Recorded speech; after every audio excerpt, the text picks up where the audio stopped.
The old wooden fence had nearly collapsed after the storm, but what haunted me wasn't the broken wood.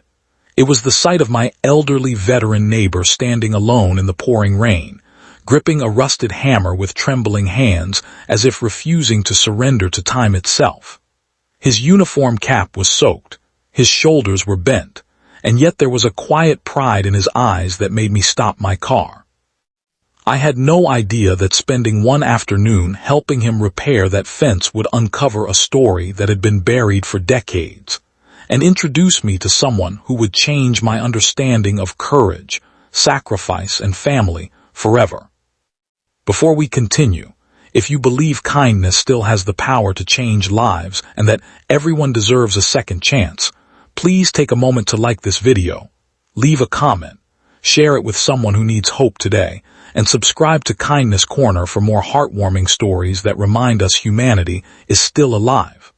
I had lived on Maple Street for almost 4 years, yet I barely knew the man everyone simply called Mr. Harrison.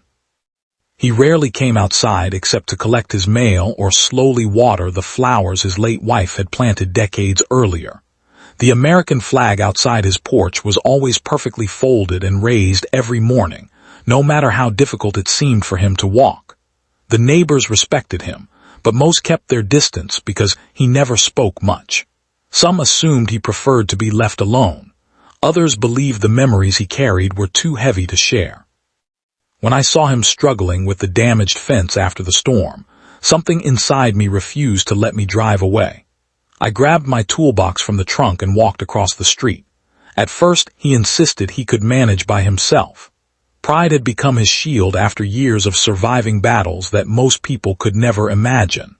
But eventually exhaustion replaced resistance, and together we started lifting broken boards, digging out old posts, and measuring new pieces of lumber. The work was harder than I expected.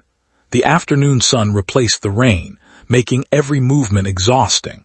Yet something strange happened as the hours passed. The silence between us slowly became comfortable. He occasionally shared small stories about carpentry his father had taught him before he joined the military. Every nail we hammered seemed to remove another invisible wall he had built around himself.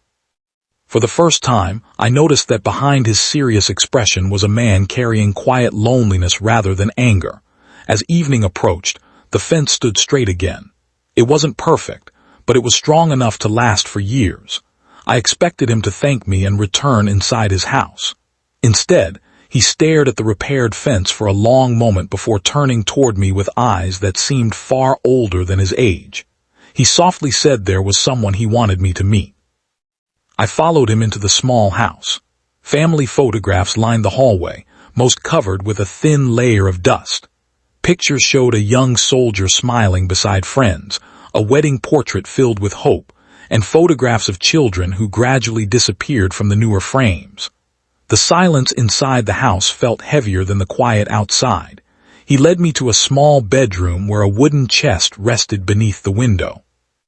Carefully opening it, he removed an old leather journal wrapped inside a faded military blanket. The pages had yellowed with age, and every corner carried the marks of countless years.